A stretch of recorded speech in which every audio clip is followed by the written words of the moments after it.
You are 34. Last night, Ryan sat on your couch and asked to borrow money.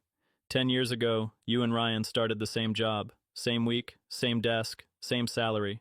Ryan worked harder than you. Everyone said Ryan was going places. You believed them too. Last night he asked you for $2,000. You said yes. You didn't check your account first. You didn't need to. The difference was never the paycheck. The difference was one quiet thing you started doing at 24. Everyone laughed at it. Some people pitied you for it. You did it anyway, in silence, for 10 years. This is how you escaped the rat race before anyone even realized you were leaving. Rewind. You are 24. You have a job, a real one. Salary, benefits, a desk with your name on a little plastic sign. Every 2 weeks, money lands in your account. Every 2 weeks, it's gone before the next deposit, not on anything crazy. Rent, a car payment, the subscriptions you forgot you signed up for, the lunches, the small upgrades that each feel like nothing. You're not broke. You'd never call yourself broke. But you are one flat tire away from a problem you cannot solve. You just don't know it yet. In March, you get a raise. $4,000 a year. You feel like you made it for about a week. Then a nicer apartment, a better phone. The raise dissolves into a slightly better version of the same life. 6 months later, you need the next one. You are running as fast as you can. You are standing in exactly the same spot. Friday nights, you stop checking your account. You already know roughly what it says. You just don't want to see the number. Looking would make it real, so you don't look. Ryan looks at the same paycheck and does the opposite. Ryan buys the car, a black BMW, 3 years old, payments he calls nothing.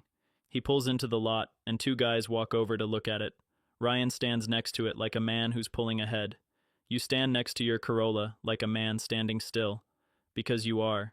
You don't know it yet, but the way off this edge doesn't look like winning. It looks like losing. On purpose. It happens on an ordinary Tuesday. Your manager stops at your desk. Good quarter. There's a bonus coming.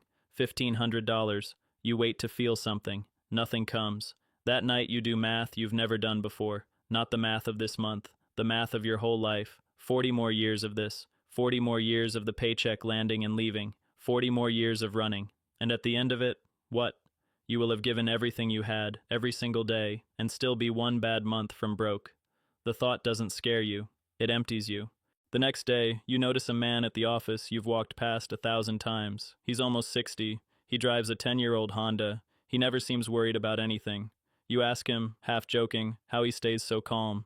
He doesn't laugh. He says, "There's a difference between looking like you made it and actually making it. Almost nobody knows which one they're chasing."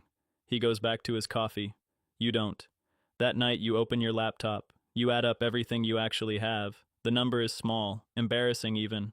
Then you do the one thing nobody ever taught you to do. You decide that from now on, every payday, the first bill you pay is the future version of yourself.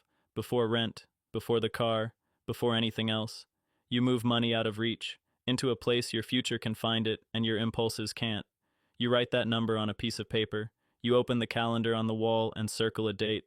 The day you could be free, if you just kept feeding the future and starving the noise. It's years away. You fold the paper, you put it in a drawer, you tell no one. You didn't quit your job, you didn't make a speech, you just quietly started paying yourself first, and let everyone keep believing you were falling behind. Nobody noticed.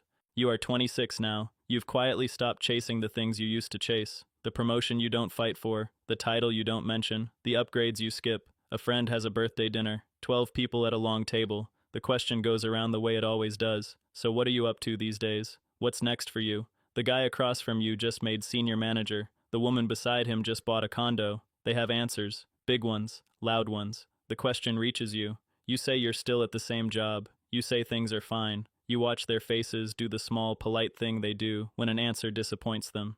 The conversation moves on a beat too fast. You drive home and you feel it. Not poverty. Something worse. You feel like less. Smaller, like you're falling behind in a race everyone else is clearly still running. For years, your job title was your answer to the question, who are you? You just gave it up on purpose, and you have no idea what goes in its place. You don't know it yet, but you just survived the hardest part of the whole thing, and it had nothing to do with money. You are 27, same car, same apartment, same you. Ryan parks his BMW next to your Corolla on a Monday morning. He's got new wheels on it now. He looks at your car, then at you, and his face isn't cruel. That's what makes it worse. His face is worried. "You good, man?" he says. Like, financially? You good? You say you're good. He nods slowly, the way people nod when they don't believe you. If you ever need anything, he says, just ask. At lunch, two coworkers don't see you sit down behind them. One says, I feel bad for him. He works hard. The other says, maybe he sends money home or something. You don't correct them. You can't. You have more in savings than both of them combined, and you cannot say a single word about it, so you eat at your desk. You say nothing. You let them think whatever they want. Nobody noticed. That was starting to be the point. You are 29. This is the one nobody warns you about. You're doing everything right, and it feels worse, not better. There's no applause, no raise that announces itself, no moment where someone tells you you're winning. Just a number in a drawer that sits there, growing so slowly it might as well be standing still. Your best friend buys a house. He sends the photo to the group chat. Keys in hand, sold sign, the whole thing. 20 people react. Fire emojis. Congratulations. So proud of you, man. The phone buzzes for an hour. You stare at it longer than you should. You type something. You delete it. You type it again. You can't match that. Not yet. Maybe not for years. Nobody's ever going to react to a screenshot of a number you're not even allowed to show them. That night you take the paper out of the drawer. You look at the circled date. It's still so far away. You did the responsible thing for 5 years, and you have this to show for it. A date on a calendar and a number you're not allowed to be proud of out loud. You lie awake. For the first time, the thought arrives fully formed. Maybe they were right. Maybe I'm the idiot. Maybe I gave up the good years for a spreadsheet. You don't know it yet, but Ryan is feeling the exact opposite of this right now. And that's the problem. You are 30. The strange part is that you miss it. You miss the rush, the clear scoreboard, the bonus you could brag about, the title that told you exactly where you stood. The race was exhausting, but at least it told you something. At least you knew if you were ahead. This quiet life has no metrics. No one keeps score. Nobody claps when you don't buy the thing. There's no leaderboard for the man who said no. One night you open the car app, just to look. A newer model. Financing available. Your thumb hovers over the button. You imagine pulling into the lot. You imagine the two guys walking over to look. You imagine feeling like a player again, just once. It would cost you everything you've quietly built. You know that. And for about 30 seconds, you don't care. You just want to feel like you're winning something, anything, the way Ryan always looks like he's winning. Your thumb stays there, over the button, in the dark. You don't know it yet, but in 3 weeks, the decision is going to be taken out of both your hands. You are 31. It comes on a Thursday, a layoff sweep, half the floor, gone by lunch. You and Ryan both get the email on the same morning. This is the thing. This is the moment that ends people who live on the edge. And for a second, standing in the parking lot holding a cardboard box, you think it might end you too. The fund is there. 7 years of saying no, sitting in a drawer. But it's not enough to coast forever. Only enough to survive if you protect it. So you make the choice that guts you. You move back in with your parents. 31 years old. Your old bedroom. The same crack in the same ceiling you stared at as a teenager. You cancel the one trip you'd finally let yourself plan. You sell the motorcycle you spent 2 years fixing up on weekends, the one thing you owned purely for joy. That night you lie in your childhood bed and do the math. The date you circled at 24 is now further away than the day you started. 7 years of being laughed at, of skipping things, of staying quiet, and you've ended up in the room you grew up in. For the first time, you don't think they were wrong about you. You think you were. You almost call it. You almost decide the whole thing was a story you told yourself to feel better about losing. But you don't drain the fund to zero. You don't take the loan. You don't climb back onto the edge just to look okay again. You take the humiliation instead of the debt. And Ryan? Ryan keeps the apartment, keeps the BMW, keeps posting. From the outside, Ryan handled it better than you did. He never moved home. He never looked like he was struggling for a single day. He just did it the only way he could. More debt. A worse job grabbed in a panic, the whole image funded by a hole getting quietly deeper underneath him. Everyone thought you were the one who fell. Ryan still looked like he was swimming. He wasn't. He was drowning in a way nobody could see, because looking like he was swimming was the entire game. For the first time in months, the numbers stop looking small. They look like time. The doubt dies in that childhood bedroom. Nobody noticed you were the only one who was actually safe. They were too busy noticing you'd moved home. You go back to work eventually, but this time it's a job you chose, not one you grabbed because rent was due Friday. You could afford to wait for the right one. That had never been true before in your life. And slowly, something shifts.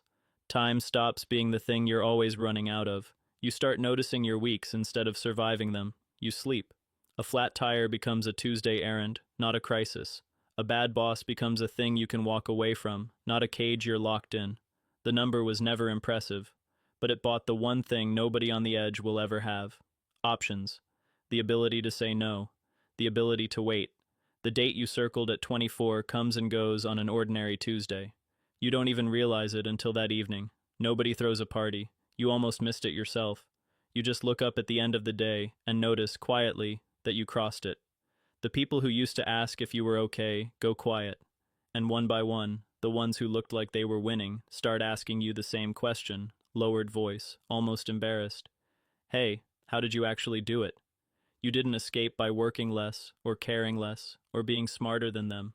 You escaped by playing a harder game, a game with no scoreboard, a game where you had to decide what winning even meant, alone, in the dark, with nobody clapping for a single move you made.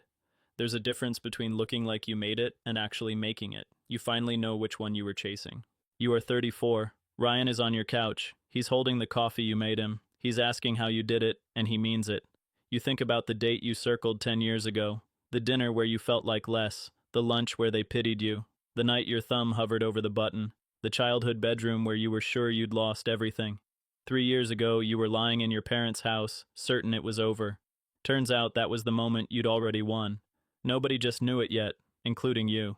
You look at Ryan, and you tell him the truth. For 10 years, nobody noticed you were winning. Not your friends, not your family, not Ryan. And that's exactly why it worked. You finally stopped playing a game that needed an audience. The race doesn't end when you get rich. The race ends the second you stop running for people who were never watching anyway. Maybe you already left. Maybe you're still standing on the edge, telling yourself you're fine. Maybe you're the one about to circle a date that nobody else will ever see. If you do, nobody's going to notice but you. That's not the tragedy. That's the whole point.